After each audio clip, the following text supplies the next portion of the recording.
When you think of the move or transition from 2D to 3D, you may feel you have to choose between the two, leaving the comfort of what you know and how you've been working for years for a new and unfamiliar system. The reality is, you can choose how fast or slow you want to transition. Moreover, since the user interfaces are similar, users can learn and transition at their own pace.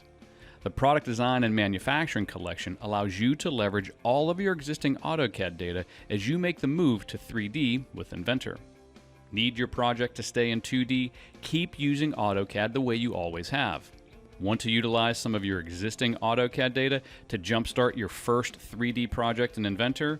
AutoCAD and Inventor have an associative link that allows you to share data between the two of them. Reusing your AutoCAD data eliminates the need to start from scratch, allows you to control the pace of your transition, and ensures you will not have delays in your engineering process. Regardless of how you transition, most organizations still need a real DWG file for the final deliverable. Your existing AutoCAD data meets this requirement, but what about your new 3D Inventor data? Your Inventor models can be documented in a real DWG file format. It can be edited and updated in both Inventor and AutoCAD. When you choose the Product Design and Manufacturing collection, you don't have to choose 2D or 3D because you have both when you need them and where you need them.